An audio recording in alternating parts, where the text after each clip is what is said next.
I'm going to be honest. Okay. But otherwise, I'm going to hand it over to Mr. Don Graves, who is the moderator for the Aviation Software Panel. Okay. I'll start off then. Being put on the spot. Thank you, Rebecca. She's just, I can't say enough about her. She's just like this incredibly wonderful person who manages to put this stuff all together and that behind the scenes. And I'm not just saying that from here, but she helps me with the event that my wife and I do, and she's like this incredibly just fantastic person. So He got paid to say that. Yes, I do my best to embarrass. So my name is Don Graves. I'm the Anchorage station manager and outstation manager for Everts Air Cargo. Prior to my starting in with Everts Air Cargo, I worked with Raven Air Cargo, or Raven Air, and I was their director of cargo and logistics just before they went bankrupt here just over 3 years ago, which was, for all of you, it was very painful. And part of what we'll talk about, I'll share personal experiences with software and the development and so on and so forth. So I'm probably not talking to you about it as these gentlemen who are all in the software side of things and can give you more of the detailed knowledge, but I'll give you the air carrier side of it or whatever on the pros, cons, and everything else. So with that, I'll turn over to Jason with Takeflite, and I'm going to say, we personally, we use Takeflite right now with Everts Air Cargo. I think Grant also does, and I'm not sure if there's most of the you guys are using it, so yeah. you're also using it. So there's some stuff that we'll talk about too later on that tie in with the common carrier stuff as well, or that I'll bring up and feed in with Jason on it. So Jason, I'll leave next to you. Yeah, well, I'm Jason Hopkins, founder and CEO of Takeflite. So I think, start off, we'll just give a brief introduction on each of what our software does. So our software manages airlines, Part 135, Part 121, Part 91 airlines. In particular, we manage all aspects: cargo, charters, people, crew, operations, dispatch, ports. What we try and do is embrace our arms around as much of the airline as possible and put all that information in one place so that you can get to it and try and prevent all those, what's happening here, and all those myriad of spreadsheets and things that you have that try and tie it all together. So it's supposed to be a sales exercise at all. I'm trying to give you a sense of what our software does. And yeah, happy to answer any questions about it, because choosing software for me it's tricky, actually. You know, so you go into the space, it's an unfamiliar space to try and find solutions, and it's often challenging to find just the thing you're looking for. Sometimes there's something slightly adjacent to it, also works with it, and so happy to answer anything you have in that space, either during this time or afterwards, and not just about our software, but just software in general, right? To understand our space, you know, and what we have to do to create it. So yeah, it's pretty much. Thank you all for your time today. I'll try to be brief. I tend to talk a little more than I should. Full Zahn, I am the Senior Design Development Director for 135 ACM. I'm actually also the creator. I've been working on software systems since the mid-90s, as well as I've been a professional aviator for 35 years, fixed and rotor, 6,500 hours in each, everything 727s to UH-60s to R-44s. I own and operate my own 135, 133 as PO and chief pilot. So I do what we do. The system came from that reality. And like Jason said so eloquently, our system is designed to provide an end-to-end solution for aviation organizations. From maintenance control, which is Airbus OEM worldwide, so we have a very robust maintenance control system, inventory control, flight operations, and all the things that Jason mentioned. Ours is written in Nextcode level tech, so our code is less than 5 years old. So ours is incredibly mobile. So ours is written in the language of mobility. So ours is a little bit unique in that way. There are abilities for the other systems, of course, to do that as well. And like Jason said, finding a software program that fits you is truly, in my experience, it is a fit. It's not that anyone is better or worse. It's what are you trying to hit as far as the target goes within the organization. So having that awareness when you start going after software, I think is a very important piece of the pie, because that's going to flavor what you're looking at when you look at the systems. So thank you all for your time. And I'm Tom Laswell. I'm the president of Aviation, a company that my son and I started 22 years ago when I was a pilot for United. I recognized the need to improve the trip trading system at United and enlisted the aid of my 15-year-old son at the time to help program this. And so it just grew and grew from that point. And we have over 15,000 pilots at United use our software every day to manage their schedules and improve them. But over the years, we took what we knew from that aspect, as far as managing all the schedules, trip trades, and crew pay aspect, and created our own crew management system. And, our first customer was ConocoPhillips here in Alaska on that product.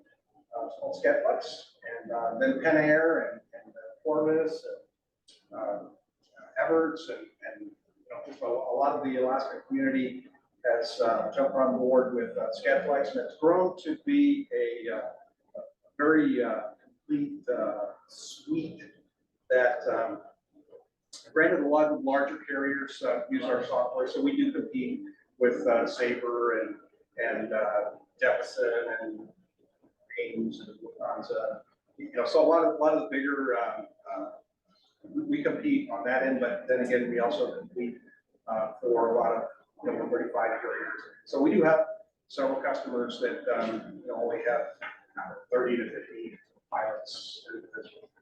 So again, similarly, it's a very complete suite, and I have to agree with both of you that it's important to what are your needs. So it's important to shop around, because depending on what your needs are, what you have or what you're looking at might not be as well suited for your operation as the product. Thank you for the intros. So all of you know that I have some questions that were handed off to me, so I'm gonna go ahead and throw them out just to get the ball rolling. And if you do have questions, so throw your hand up so I can get to you, and we'll get the group participation. So many of the 135 operators or smaller startup air carriers are looking at this, and they can't really afford the software for their operation. Is aviation on software always expensive, or are there affordable options for smaller organizations or businesses? And if so, how can companies recoup the cost of that software through the improved efficiencies? So I'll start back with Jason, then we'll reverse it on the next floor. Yeah, sure. Well, what's expensive and what's not? I mean, I think in the end, put software in to solve a specific problem or group of problems. If the weight of those problems is worth the value of you for solving them, then it's not expensive. And there are a range of options that you can spend depending on the nature of the task that you're trying to take on. So I think as some general guidance, people often try and build some stuff on their own. I think we probably all agree that will possibly work in the short term, but it's a longer term investment really that you want to be making. And so having I would say this, of course, but whoever you choose, you want a professional provider, because they're there, they're going to be there tomorrow, and they're going to be there the next day. If you build something that's just with someone that you know, that can quickly fade, and I say quickly, within 5 years, it'll just become obsolete, and the person will leave, and you'll be stranded with this thing that's now really critical to your business. So, to my general point about is it expensive or not, I mean, software is naturally quite expensive. The people that you need in order to build these things are expensive to hire. They need to be highly qualified, and they're complex engineered systems that need to be built by specialists. And you in this room as well have quite a specialist set of needs that isn't just handled by general software development. So it is going to require some investment from you in order to solve some of these problems. But I would say, 20 years ago when we started this, about the same time as you, it was expensive. It was hard. We were trying to, the internet was, we were trying to figure out how to harness all that. And now 20 years later, it's much more effective. Software as a service is a thing that allows users to just buy a fraction of the code that you write. And for us, it means we can have a lot of customers using the same thing, and it makes it economic for us. So I think, yes, it does require investment.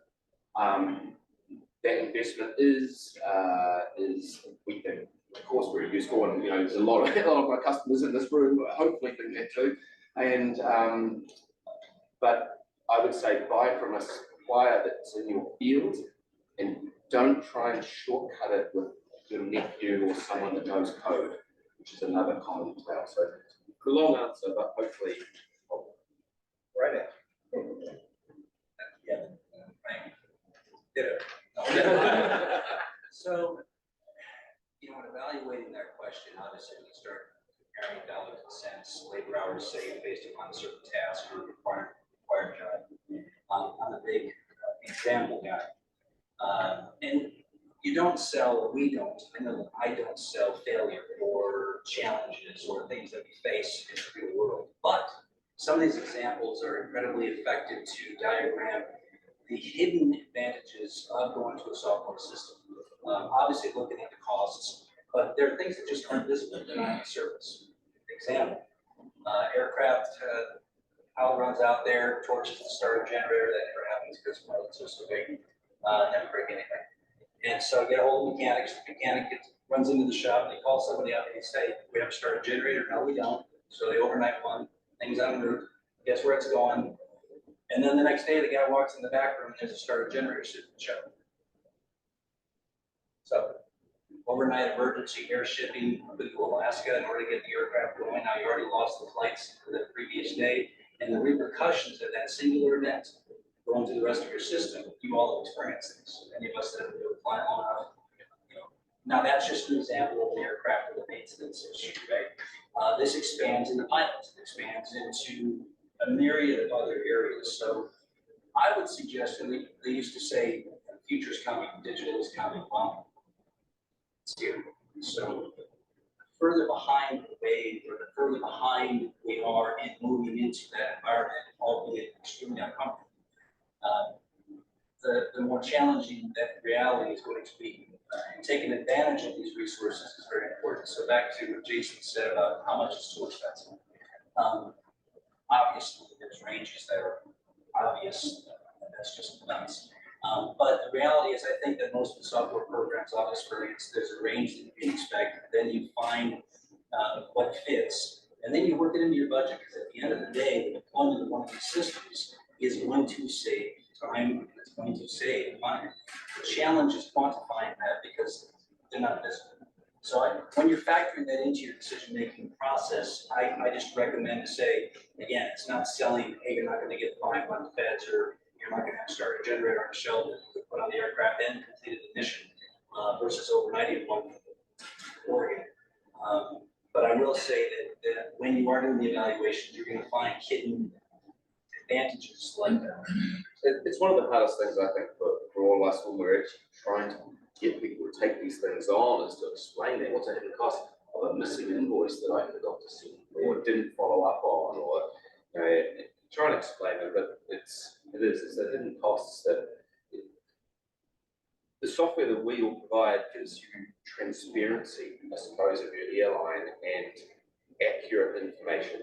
And so whatever value you place on transparency and accurate information, it's with that. Probably not gonna, I don't want to take a lot of time to expand on this anymore, because I think that was a really good answer. But I will say, just to give you an idea, you're like a very entry level system for a smaller carrier is probably maybe half an FTE. It's not expensive for an entry level system.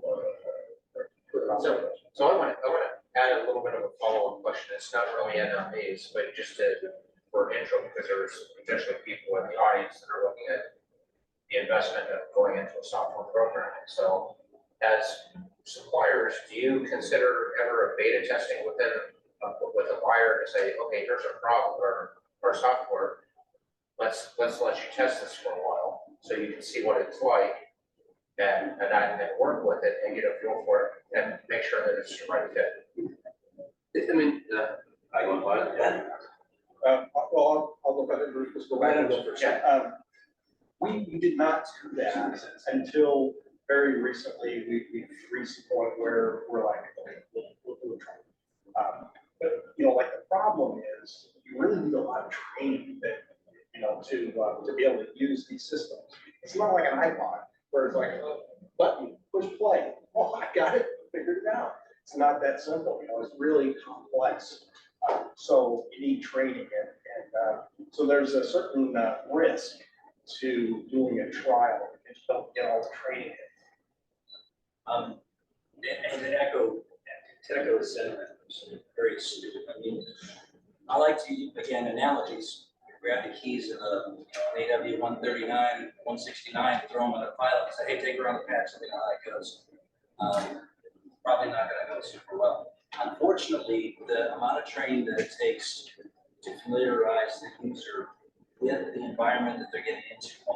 The second issue is data. In order for the system to be truly able to be evaluated by the user group, it has to have information in it to fully use it. That's a problem because to get the data into it now is a whole other process, albeit entry records or entry maintenance records or whatever that. Then the third problem is commitment, the level of commitment. I like to use the, I hope this isn't inappropriate, it's just me talking, but get me a little pregnant, or you're not. The commitment to this type of thing. And I understand you're saying test drive different vehicles, like you go to the lot and have a test drive a different vehicle, that's logical. Well, I'll share the experience here with Yeah, and you know, everyone so everyone has understanding. absolutely. You know, the reality is that that's where the evaluative period that I'm finding clients are spending more and more time in really trying to dive deep and learn as much as they can about the software, talk to other customers of the systems and ask their opinions. Definitely. And then at the end of the day, if you feel it's the right choice, make the commitment. Well, No, I agree. I mean, we used to do it. We used to go here, try it out, and then what happens is people go, can't do it, and then that's the end of that. And it was really counterproductive. We really, if you just got a question, you just ask, how to do that, and then you can show because we all know how to use the software. Know how to use that. So it's not a big problem. I mean, it can be if you don't do the evaluation up front. There really is a moment, you know, you've spent enough time, you've shown everything that you think you can, and you know, we all experience it. You can see, like, you know that they're ready, you know that they're the right fit, and it's ready to go. But it's hard. Someone's got to make a decision. Someone's got to spend some money, make a commitment, and you know, we recognise it's a big deal. But you know, to that end, I think all of us and most people in the software industry spend a lot of time trying to reassure you, okay, this is going to be okay. And if you find someone that you trust, then that's a big part of it too. In particular here, you know, we've been here for 10 years and we're here for 10 more. These are long-term commitments. And so it's not in our interests to have you use something that doesn't work for you. Because a year down the track, all that's going to happen, you go, the damn thing doesn't work. And so none of us want that. So it's actually just as much of an evaluation from our point of view too. So whenever we go there, I'm looking at you going, okay, do you have the right fleet size? Do you have enough complexity for the problems that I can solve for you? Because that way, that discussion about value just kind of disappears. You know, you go, well, I can solve all of these problems. And now I'm not going to tell you I can solve problems that I can't, because I don't do that. And so, yeah. So that leads into this one. What are the benefits of using aviation software for each facet of our carrier's operations, maintenance, sales, workforce management, dispatch, etc.? Start full.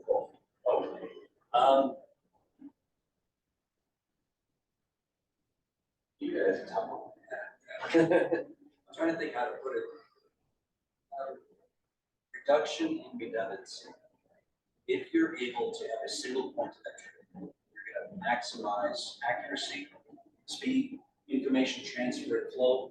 And if that single point flows to the rest of the organism, the rest of the system, as seamlessly as possible, then the number of times that needs to be touched is negligible, which again is now going to take the entire, and think about going through your pilot flight logs, the doubles, the triplicates, then you find a mistake, then you have to go find the other copies, then you got to make the change. That's times what, hundreds of thousands. So you're removing all of those things from the system. So the advantage is a single point of entry that maximizes that data keeps throughout the rest of the system. Instantaneously. Yeah. I mean, I would agree with that, there's a caveat because as you start to grow in size, you end up with departments that do all the things that used to be done by one guy or two, and then you have best of breed software that's out of the market that for that particular section, like maintenance or counting team or flight ops, flight planning. You know, you end up with, well, you know, is this one system really meeting the need now? Because there's other software out there too that specializes in this one area. So I would say shop around because there may well be something that works well that integrates with your primary platform just fine and still gives you that same single point of entry. But you know, I will say that if you can get both in one package where you've got really solid software that does all of what you need to run your operation, the size of operation that you have, well, then you're good to go. Yeah, I mean, all those, they're all quite different things that you've described in parts of the airline, but they're all the same principles. Just, you know, transparency, reliability is there, audits, you get audited, it's just recorded there, recorded who did it, what changed. So it doesn't matter which particular area you're looking to automate or put software into, the general principles about what utility the software are the same. So okay, I gotta tie that onto that. Follow-up question on that, because I guess it's the flip side of that coin. Is I've in all the years I've run different types of businesses, aviation, non-aviation, whatnot. I've never found the one software to rule them all. It's just like it doesn't exist, just because of what you were saying that there's specialty areas. In fact, we use a couple of you guys on the panel here. Where I'm finding a real friction point is this integration of data, because there's overlap within what the systems are really good at, but the data needs to move across the organization seamlessly from our perspective. And so what I don't understand about the software industry and how you guys do what you do is it feels like there should be just like this, like a Lego. I know it doesn't exist like that, but you know, you build this Lego, you build the other Lego, they intersect like this and I can move my data across. I know it's not that simple, but can you talk about why that's so hard to get you guys to like look at each other and say, how do we handshake? That's a really good question. So I'd love to hear. yeah, We're working on that right now. yeah, well, we are. In fact, Yeah, we integrate. we integrate together for Everts, not yet. But yeah, okay, look, I think integrations are complex. Integrations are one of the more complex things, I think, technically, that we have to do, because you have to, you know, how it's an engineered system, you make decisions about how that's engineered, you know, and the other system is an engineered system. A whole bunch of different decisions and assumptions about how that data is represented. And so connecting two things like that is challenging. That's why guys like us trying to put it all together so that to reduce those friction points. The way that you can do it, at least in the aviation industry, is it's kind of fortunate because there's just some common data that must be shared across, right? And that's typically, the start-stop landing times. That's a real common one that goes across maintenance, pilots, and operations. So that's a really good place to start, and that's one that you can do relatively simply. But I mean, integrations are complex. There's no two ways around it. You've got to understand the other guy's system. They've got to understand yours. You've got to have two technical teams working together. So it's expensive because there's a lot of people involved, and then it can't fail. And then if there are failures, you've got to manage. Once you get to the point of using the best of breed, though, then you're typically dealing with APIs. API stands for A programming. But anyway, it is a set of standards, and each of the larger companies will have created their own APIs with fully documented, for example, how to pass flights, like we were talking about, how to pass trip information, so flights with multiple, a trip has multiple flights, might have multiple day passenger information passes through, like maintenance info passes through the APIs and stuff. So a lot of us now communicate through the use of standard APIs, which do have their own language. Typically, it's called JSON. Where the data is specially formatted, and so it's coming. We're getting there, but yeah, we're still a little. I think we probably have, I don't know, 40 or 50 integrations that are just like we have, where it's point to point rather than coming through our API. So it's coming. And it I'm depends. going to chime in here with another part of it for you guys. You have to think on these guys from a business perspective too. These two guys are competitors, and so you start integrating systems, and it creates risks for them as in their business as well, even though it may be best for the customer. So as soon as that comes in there, you do have some of that risk in there, or at least there can be that perception that there's a risk. If I start tying in and interfacing my software, am I going to lose that opportunity to develop that software that, say, Sketchflex has and Takeflite may not, and develop that on my own and put it out there in the market. So, from an outside perspective, I see that from a business perspective. Maybe not necessarily with everyone that way, because for a smaller organization to integrate and start growing is sometimes really powerful. Well, I would not integrate for competitive reasons. If a customer wants to integrate with something, because it's beneficial for them, do that. And if there's a software solution that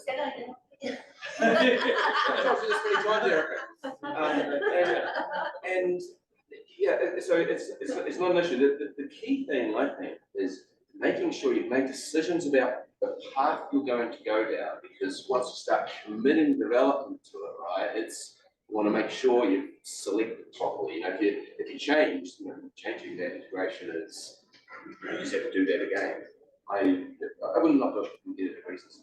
If you've got a better system to do it cheaper, then just you can do that. And the other challenge that I've fortunately witnessed dramatically is that when you start making external connections, they are fragile sites. It's very simple. They are because you're taking two completely different environments, two different sets of server structures, two different sets of coders, two different sets. Literally, the way one coder thinks, your team, my team, is unique. You write the same piece of code that did the same thing 5 minutes. And the transfer of the information to the API pipeline the stability of that is unfortunately a challenge. And then the other process is the changing of data once it's gone through the pipeline. So when you start talking about a piece of information like this, you take 12 pieces of information, so then you can verify the receipt, put them into the other system. And then a few days later in the other system, 5 of those pieces get changed because they get corrected. Now you've got 2 different systems, 2 different sets of data. So now you got to take those 5 pieces that have just changed, shove them back to the pipeline. So the complexity of those structures, unfortunately, is what makes it challenging. You would think that it was, and I agree with you, sir. You would think it's straightforward as heck, and that we all are talking the same kimchi. But unfortunately, and the programming commitment to an act like that is significant. You know, there are technology changes coming along. Yeah. That we can talk about, you know, like, Go ahead, Dan. Yeah. Anyone else real quick? Okay.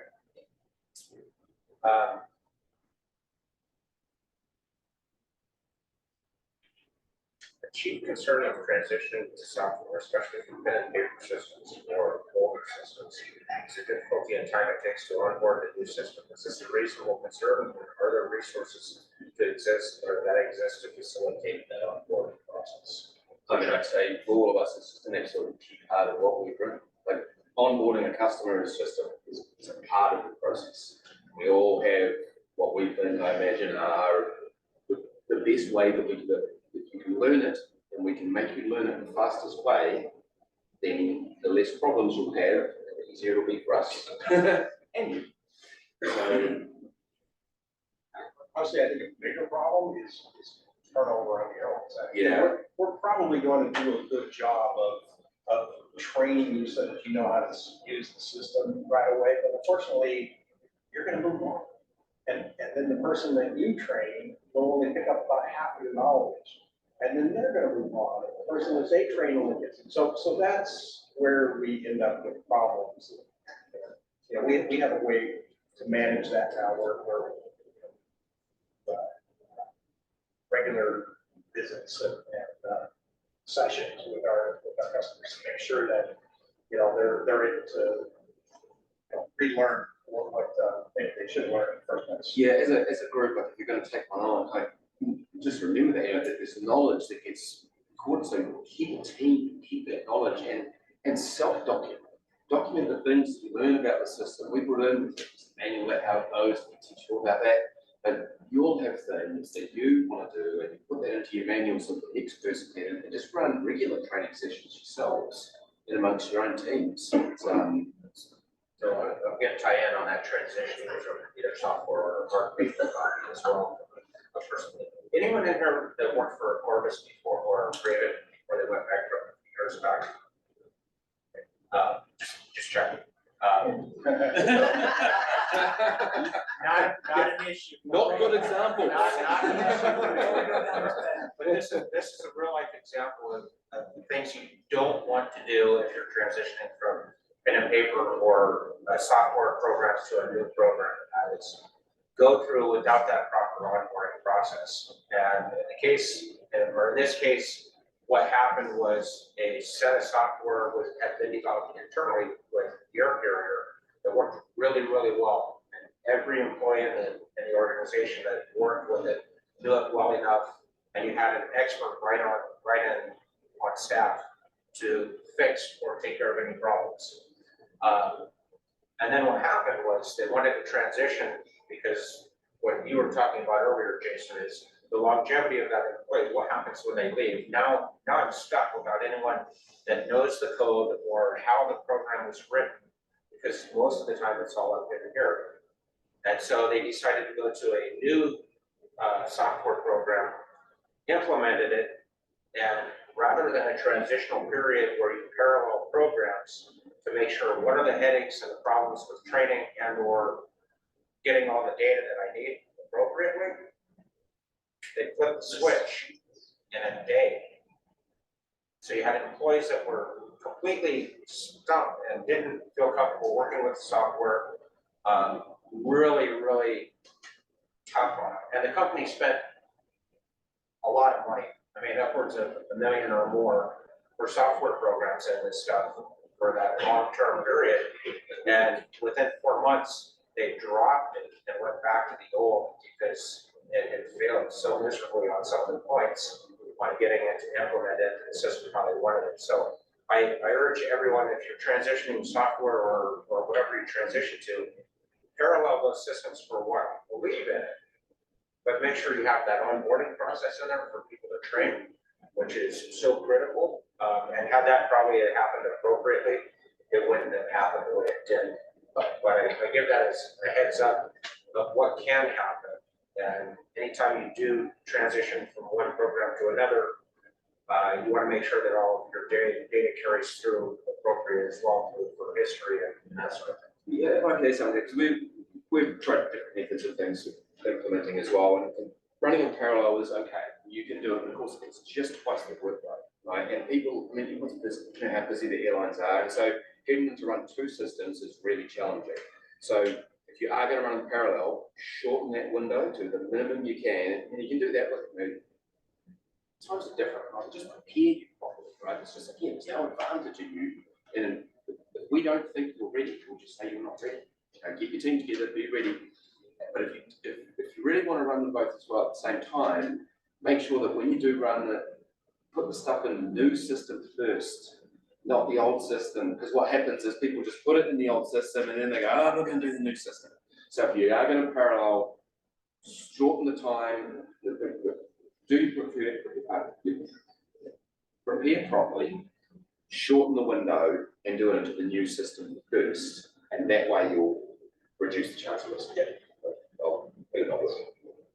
So next one, many people are concerned about data protection and privacy. What implementation current software programs use to protect that information? I go first, you know, our software is all on Amazon Web Services, so it's cloud hosted, and we encrypt at rest and we encrypt en route, so the data is well protected. Yeah, I mean, basically, we have as much concern about the data security as we do. One of our customers is United Airlines. You can imagine they have a pretty high level of data security requirements. We've been passed an insane test for data security and how to maintain that now. So yeah, data security is just as important to us because we know we're protecting your operation. If we get hacked, that means you stop flying. So be assured again that your pilots are people, aircraft are safe to fly, and that kind of thing. So we take it seriously. When you're looking at your solution options, obviously data security and that sort of thing is a critical point. We all do it a little bit differently, I'm sure, all with the same goal. In our case, we're on a server cluster, FedEx worldwide, so we're not on, it's not a name brand as we're, we have 3 data centers in the US, one in Amsterdam, all the 8 bunkers, everything's 24-bit hexadecimal encoded, encrypted.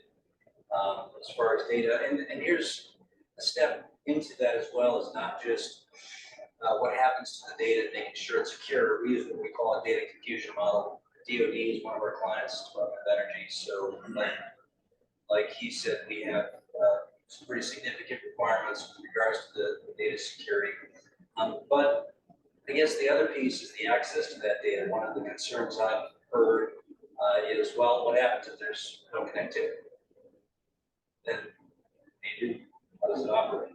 And so making sure that you ask those types of questions to get a response that gives you a pathway forward is going to be important. And so it's not just the security, the access to that information as well. And I guess drilling down to say, how do you do it? Like I said, these gentlemen are very experienced. They know they can clients like that. I know this guy's worldwide. I mean, the simple fact of the matter is your stuff's tight. Is it going to get hammered? Possibly, because pretty much everything is on one will. The question is, what's the response? How is it being handled by the individual company? So when you ask those questions, your IT professionals ask those questions.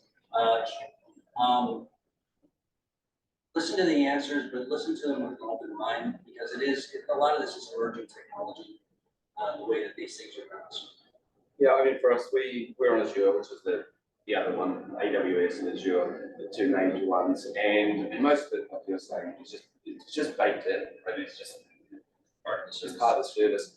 I would say, at the risk of insulting my audience, mostly it's actually on you. You're the weakest access point to your own data, right? So no one's getting through our stuff. It's just, it's just baked in. It's just secure. It's in these facilities. You don't even know where they are. It's just layers of technology. But someone will leave their password on, right next to their dents, right? and that's it, right? And so I would say we aren't the problem necessarily, but wherever you go, just ask the question. Someone will have, like, we just have pages, here's the little diagram to hand to the IT person, and just shows what layers of redundancy we have, and it's all just, these days, in the older days, when you had to manage your own servers and stuff, you had to really think about this. Computing is just a service. You go to Microsoft and go, okay, I need this much compute. And if it needs more, there's literally a little slider bar where it just gives you more. And you go, I want more security. And you just go, and what level do you want? And then it just says, okay, well, that's going to be $5.22 a megabit that goes through. And if you want more security, that's going to be $7. And you can go to the customer and say, how much security do you need? And they say, and you go, okay, well, it'll cost you this. So I would just ask whoever you go to, get them to show you, feel reassured, but shore up your own group and make sure I've even gone about that issue. I want to ask you, has anyone in here had issues with the security of their systems? Anyone had it hacked into? Like this, yeah. So, yes, you have, and yes, you have, and yes, you have. Yeah, they happen. It And happens. so we fend them off. It happens, and what Jason said is, we are usually the access points through our email, Disgruntled whatever. employee, jumps out the door with your password. And so I'll share this experience from the personal perspective again, is I watched it happen. I saw what happened when we had our systems hacked and literally started wiping out everything that we had on files and on the servers. And you could watch them go away. And the only thing that saved the organization at that point was someone happened to be looking at it at that point and disconnected real quick before they could get everything. But they wiped out a whole bunch.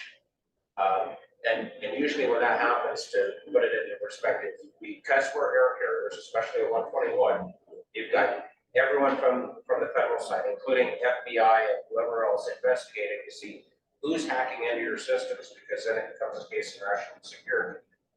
So one of the best ways to prevent on system issues is not necessarily through the software guys like this, but through yourself internally, teaching about that phishing and everything else like that, and not to open up emails that you may not know who they're from, or connecting to links or zip files or anything else like that, because it's horrendous, and everything goes from software back to pen and paper really quick for extended periods of time. And if you're large enough, most people have already lost that muscle memory and go, now what? And you're literally dead in the water. I might say something about backup systems too, because if you are going to do a backup system, and it's a feasible thing, like say go back to pen and paper, hack, whatever it is. If you're going to do that, rehearse it, because it only happens once every 3 years. Yeah. And then you're like, oh God, and you're going to find out where the thing, and the guy's gone, and you don't know what's happening. And so if you're going to put in some backup procedures, rehearse it from time to time and just get everyone on board. But yeah, I was going to say, you do get denial of service attacks that people try and bring, and the technologies fend them off. They can look at rate limits and all that, and we have that on the stuff. And most, especially with a smaller organization, it's not a matter of if, it's a matter of when someone's going to try to get in to that. Next one. 121 operators have complex schedules for maintenance. Does your software allow for maintenance to be logged and do MROs for maintenance on an aircraft have access to the software to input records and logging and maintenance? We're the maintenance. You don't do maintenance. Yes, our piece of product is for maintenance done by the airline itself. It also supports MROs. So whether your maintenance is done in-house or you farm it out to an MRO, there's a little bit different procedure within the leasing product for determining are the mechanics going to be contractors or put in the system as employees, but you can absolutely track all of the maintenance from both perspectives, either MRO or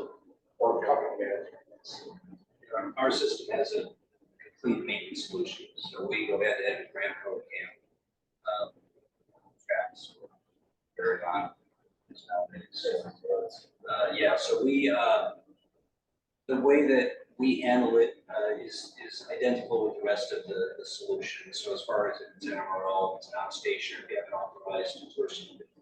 This is where the strength of the integrated system comes in. So if you have somebody who's trying to sign something up, is their drug program current? Question mark. When was the last time that was checked? Question mark. So this is where this, we talked at the beginning of this about the advantages of a system like this. That's one little example of how you just do routine maintenance or fixing a flare, a spare tire, flat tire someplace, where the system can give you that benefit that you might not otherwise realize. So, yes, I just was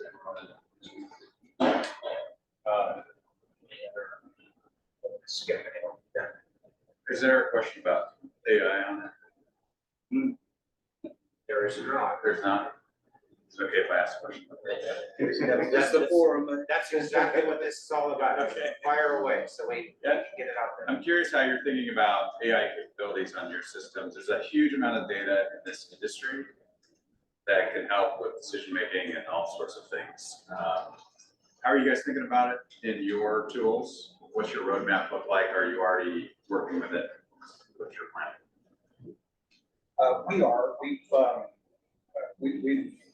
My developers have just recently acquired licenses for it's called Microsoft Copilot, which is an AI programming tool. And my son, who's, like I said, was starting the company with me, we were at our leadership meeting a couple months ago, and he's like, let me show you guys, non-programmers, how this works.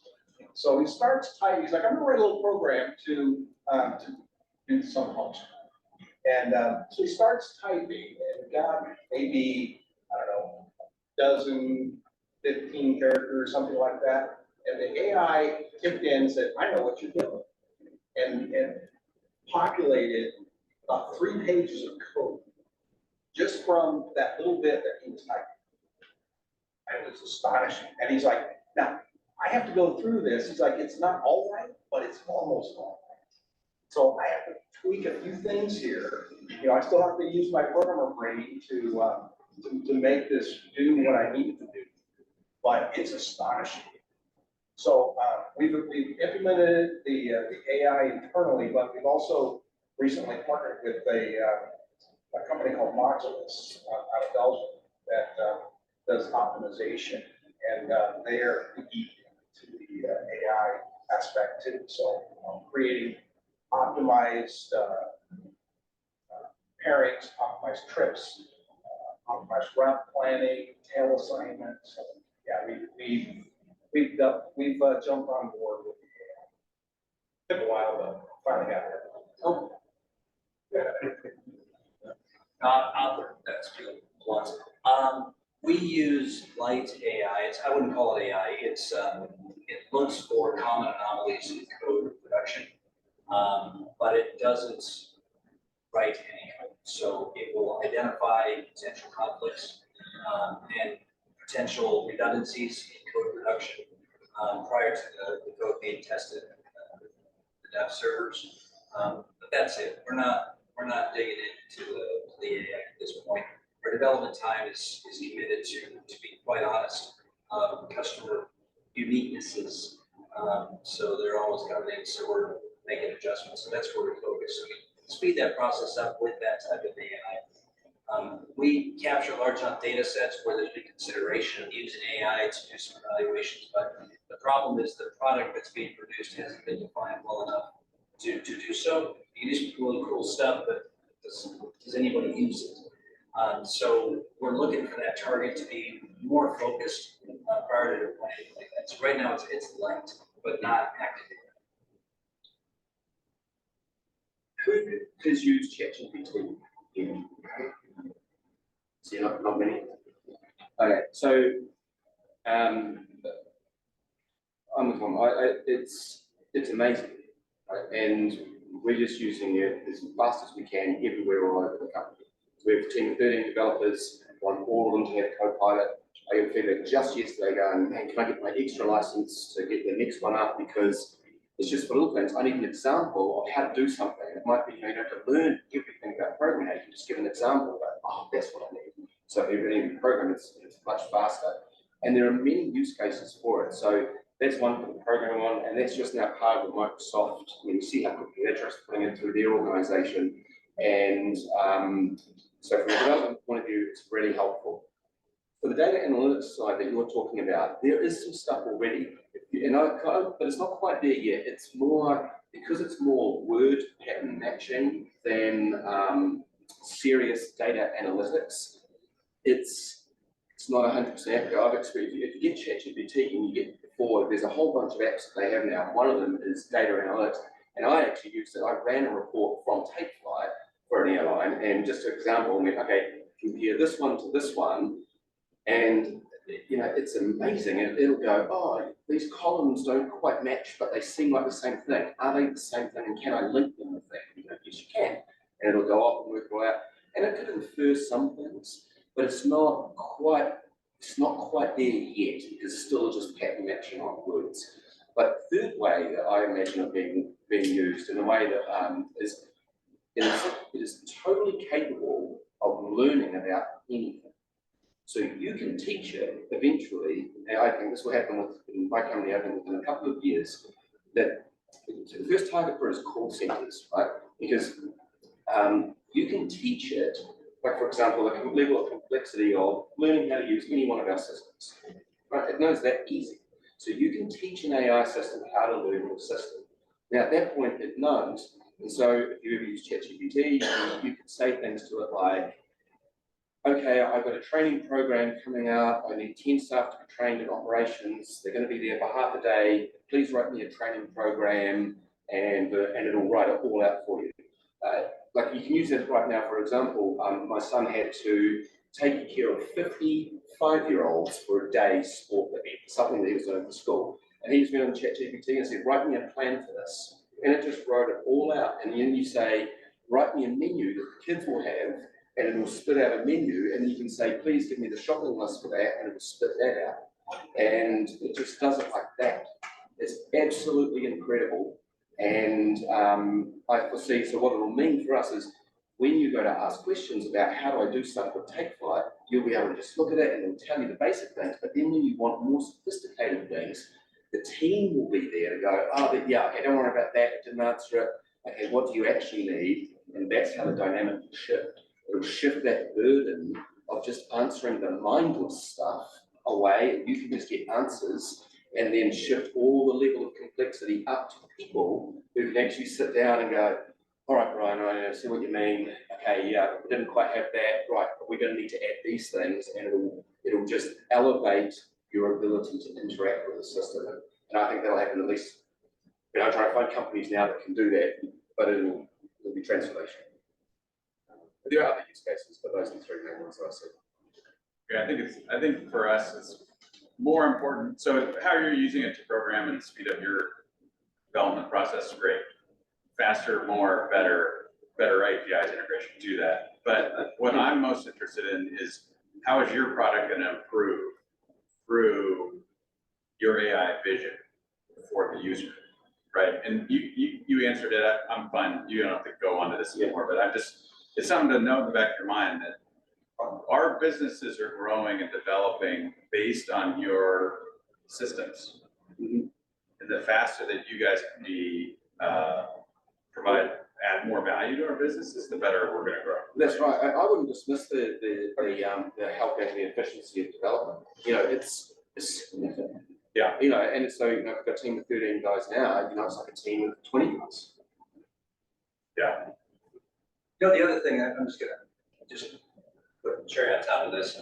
The other thing that I've learned is that I can have 10 different operators have the exact same thing to discuss with me. And my response to them and the use of the system is 10 different things, predicated upon their truths and their personality and their internal systems. This is where the AI has a challenge, because understanding my system, awesome, you can learn it quick. But understanding how to properly use my system in your system means that it also has to understand your system. And that's a step that where we're at with my organization, we strive very, very hard to learn about the user themselves. Not cat fans and dog fans too, but to really understand the way they think, what's their background, what kind of airlines have they worked for, what type of JODs have they had, where have they been, where are they operating? Is it an Arctic condition or is it on the savannah? Is it in the desert? Get the point. And those things change the way the systems deploy. So I completely agree with what you said. You said you're building your companies utilizing our technologies as the support structure. So it's critical. But for us, the AI piece is single dimensional unless all of the information exists to allow it to make the call. So right now we're kind of resisting flying into that. It's a great question. Any other ones? Okay. Yes, sir. All the software applications that your companies are developing, are you looking at standards that you're building to ETA standards, Spec 2300, operations information exchange? So exchanging airplanes that come off lease, on lease, airlines that change names, operations, obviously, need you build APIs to exchange information. You build software that builds the standards, structure of data and data that's collected and easily moved now between other parties, right? So are you building your systems based on APA or IATA standards that are out there? Well, the good thing about standards is that there are so many to choose from, and so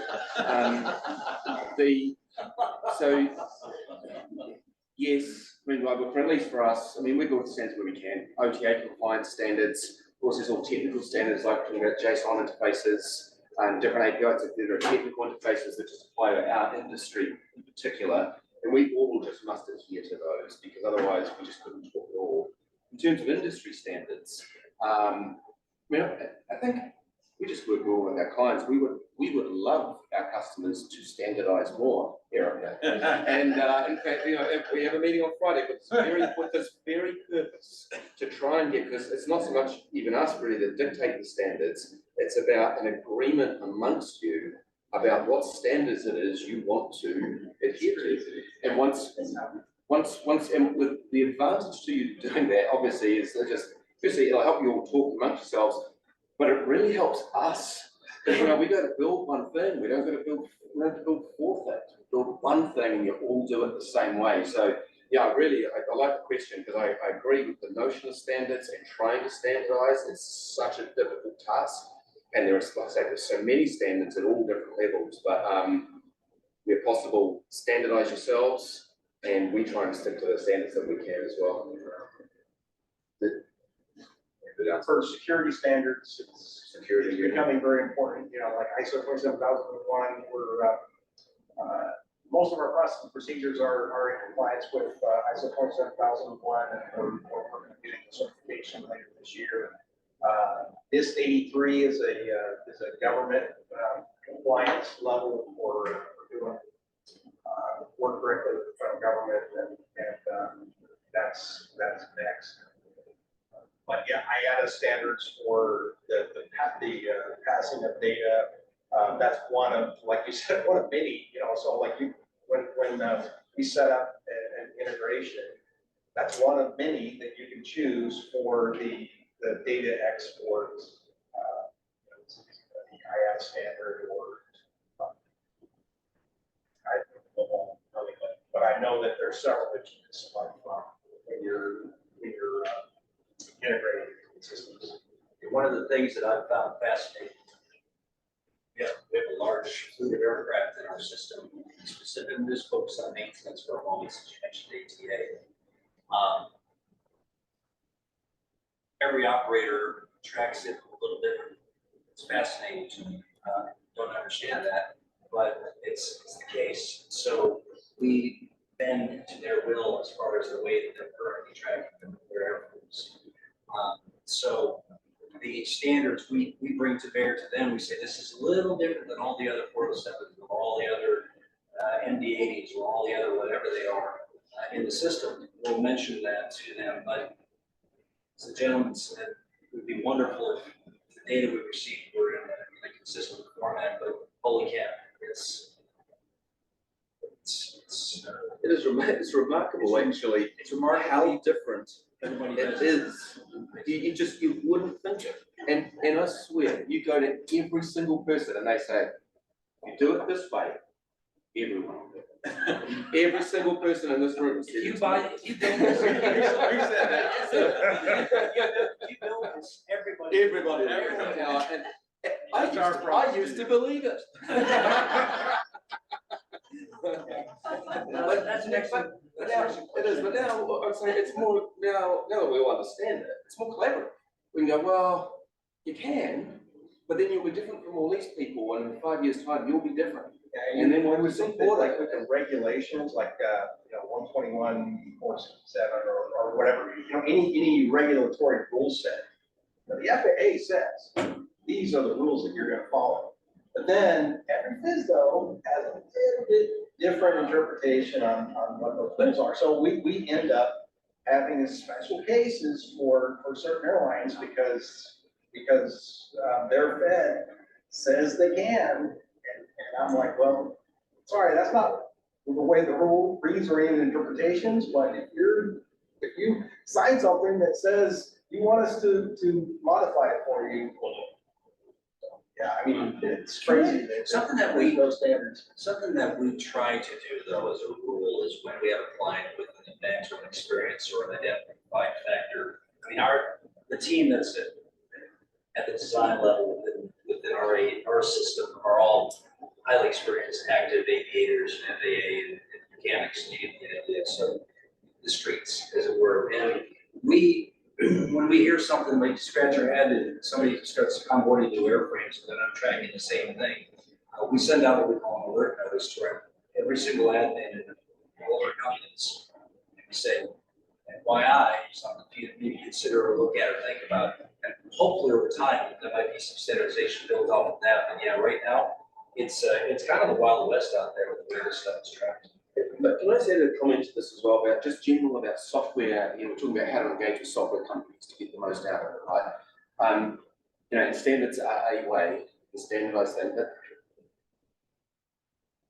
it's a collaborative process, right? And so whenever you're dealing with any software vendor, understanding that if you're asking for change, it's changing an engineered system, and so making the right changes are important. And so just be as pragmatic as you can. Like so many, we'll all have stories where we've just gone, this doesn't make sense. But it's an important customer. You don't want to lose it. You know that it's important to stay there, so you build it. And it's a mistake, and we've all got these mistakes through our system. We go, why don't we just hold the line with that? 2 years later, they go, never used it, and so these are real, we all have problems. And so when you do so, we just be open. Pick a software vendor that you can trust, that's open with you, and just go, oh, this is gonna work. And if they say this is real hard, it's real hard. It's not trying to dodge a bullet. Yeah, and so it shouldn't be a problem. In fact, just be pragmatic, discuss it through. Some stuff will work, some stuff, won't be the way that you imagine it, but ultimately, if you're a partner that you trust, you'll get the most out of it. This one kind of transitions into this thing. So software is often seen as a tool for larger operators, whether 135 or 121 carriers. What about that single aircraft user that wants to make that transition from pen and paper to software? Is that beneficial to them? And I say that beneficial from operation and also financial decision. Sure, I feel like I talk a lot, so you weigh in. Again, from our perspective, perhaps, our particular software, the ROI kicks in maybe around 2-3 airplanes, maybe 20 to 30 pilots before it really starts to pencil out to go with an automated system. I don't know, maybe, I'm not sure where you guys are with that, but so single pilot operation, there's there's a lot of reasons to still be on spreadsheets.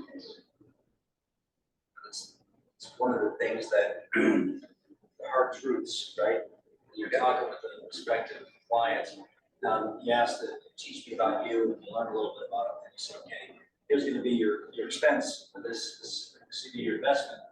But in some instances, heck yeah, I mean, I know I've got a guy that uses, he's got a UH-1, just one aircraft.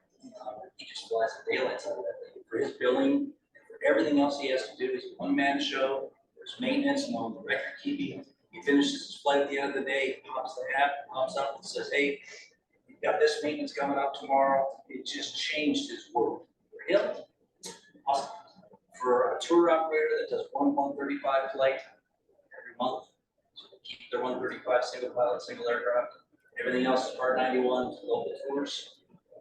I'm gonna say, how much do you really hate that plane? You know, but it's a personal choice at the end of the day.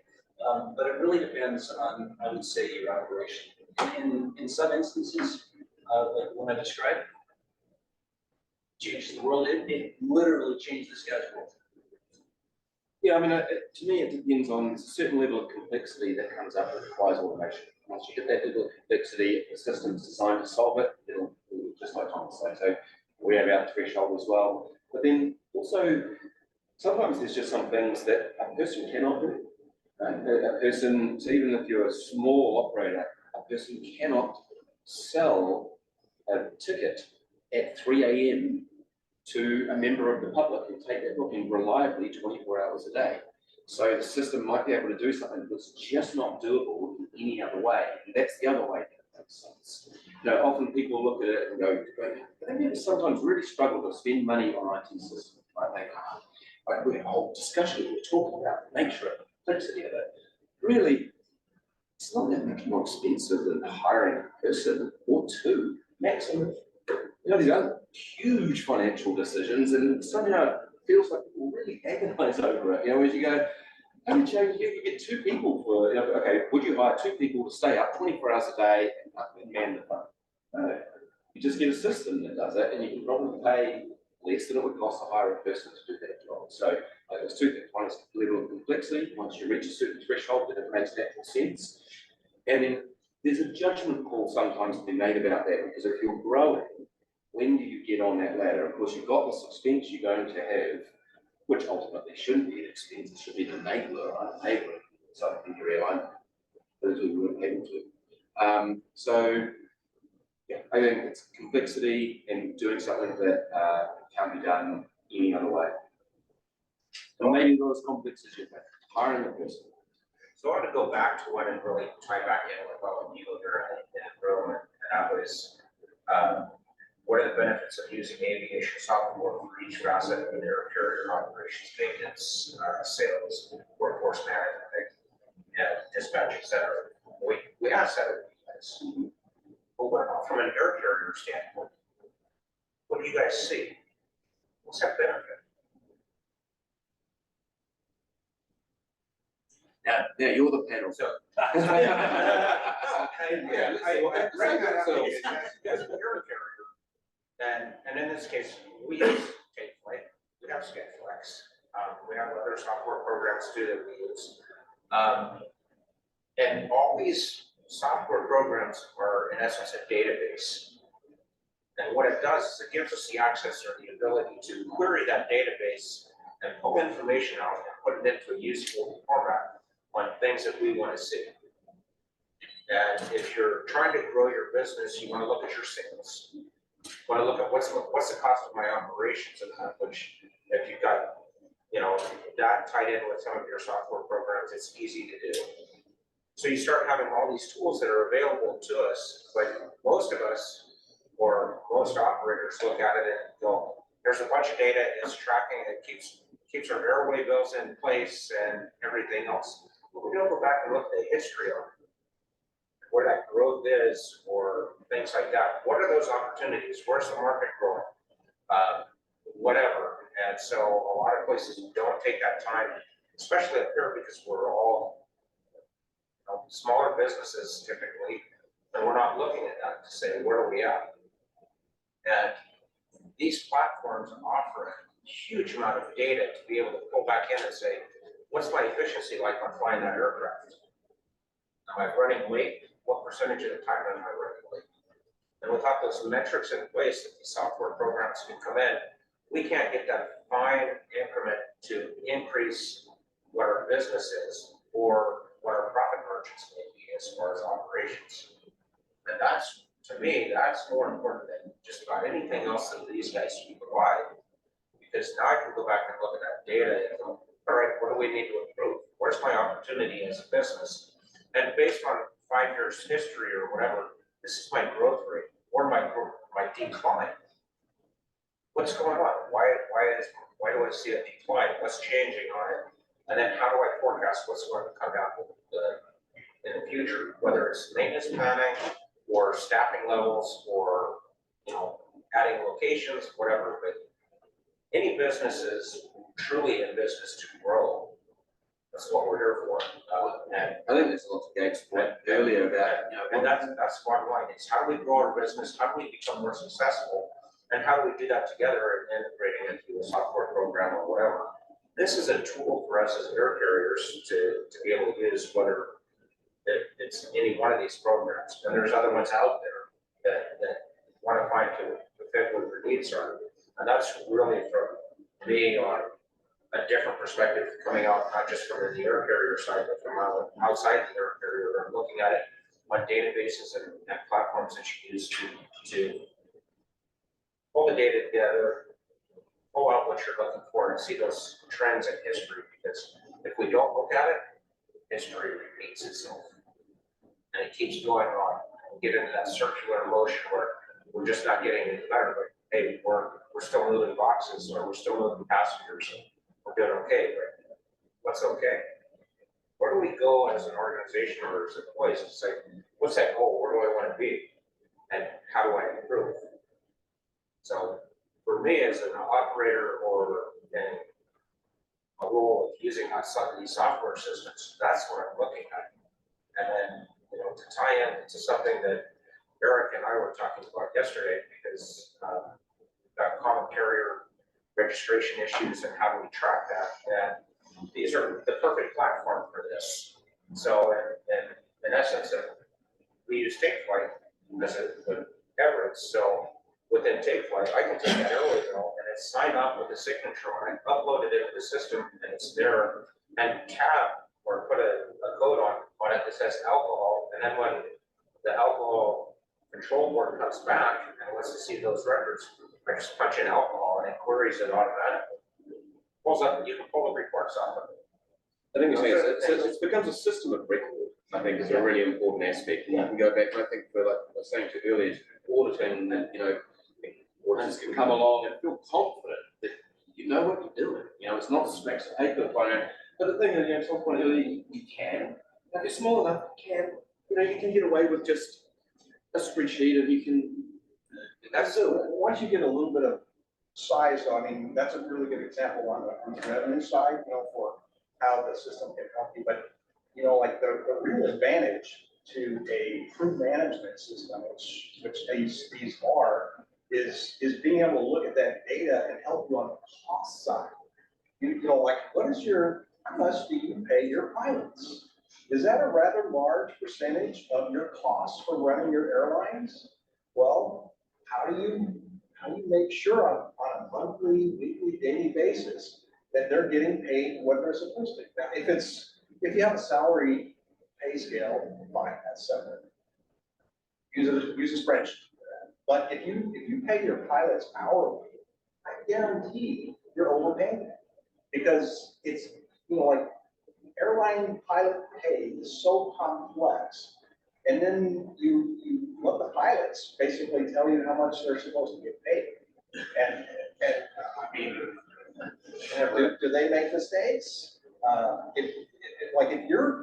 If you say this is what you're getting paid, and they look at that and go, you forgot to pay me for this. They're not going to tell you that the times that you overpaid them, right? So half of the mistakes are going uncaught, and it's the half that's in their favor. So if you don't have an automated crew pay system, you're losing money on it. Guaranteed. And I'm gonna tie in a little bit further with what you were talking about, because you both said you deal with the maintenance side of it as well. Is these programs are set to where now you can start seeing trends with your equipment as well. So if you have something going on with an aircraft, and it's the same thing repeatedly, it's human nature not to remember every event exactly, or especially numbers. And so these systems will drive in, and you can see that history if you're tracking a flight aircraft with all that history on it, with what happened here, and then you start seeing those trends going back through without having to sort through a whole bunch of paper, and it's right there in the report. And that's super important to troubleshoot from a maintenance standpoint.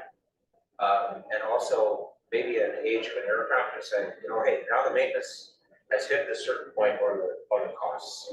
Now it's outlived its life cycle as far as what our revenue is, maybe in on the operations for that time frame. So, you know, I'm one who has been involved actually with developing software and programs that go into things, not from an air carrier side, but from a different industry, down to, you know, pretty minute details on it.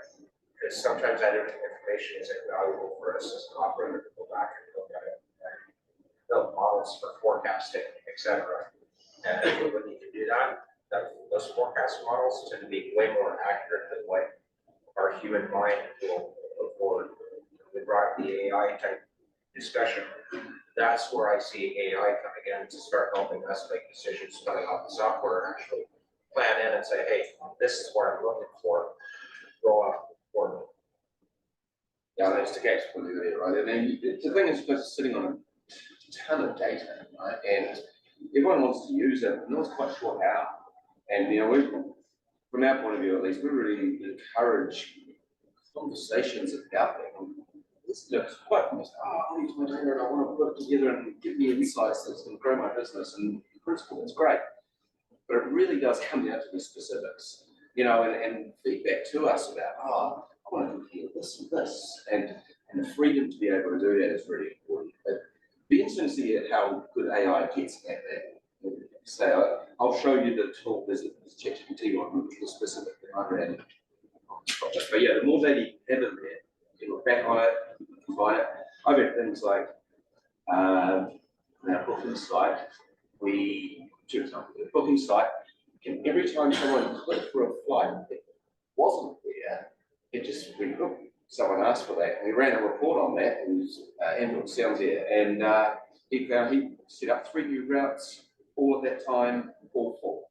He just wouldn't have been able to collect that information, or a pilot, you could look at a pilot and see, he's flown this far, why does he always use more fuel than these 3 pilots doing the same route? And you pilot go out there and go, what are you doing? Okay, so there's, you know, there's a lot of insights you can get out of it. Questions?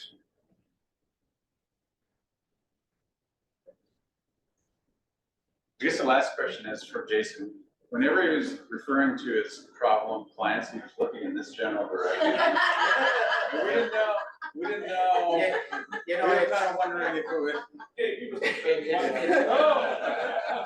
I was looking over at my wife to make sure I wasn't saying anything stupid. We all know. Yeah, that's right. We're all clustered I think when this is all done, I think Jason's actually buying a drink. Where are those little tickets? So, Good job. thank you, everyone. Yeah, thanks, Once Bill. again, there's lots of questions that if you do have them, you know, come up and catch these guys or, you know, myself on some things. I'm not biased on any of it. It's, for me, I believe in making sure that we're all doing the right thing. And that, so there's potentially, as far as the Takeflite thing, there's some of us that should probably get together and have discussions on where to help give that direction based on his comments. And then go from there. So. Yeah, well, thanks very much as well for the flying code analysts. It's an interesting thing for us, you know. We've all got software here, we're all settling, we're all trying to make it better for you, and just, yeah, I think it was, thanks, it was conducted in a really good manner, and hopefully it was really informative for you. Yeah. Thanks very much, and cheers, Tom. I think it's, right now, and we'll just step back out, but I think at 5 o'clock they start the reception type stuff. 5 o'clock they start the reception type stuff. That's correct. See, we're right there. Perfect time. Good job, guys. Good luck. You guys on your way out, you're gonna wanna check in over near the front by the elevators, you'll see 4 computers, they'll give you your bidder numbers for this evening as well as your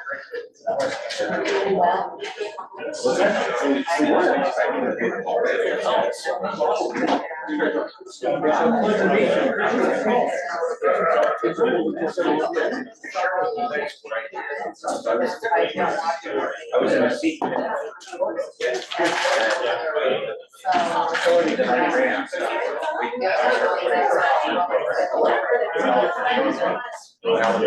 Alan Bradley stuff in there.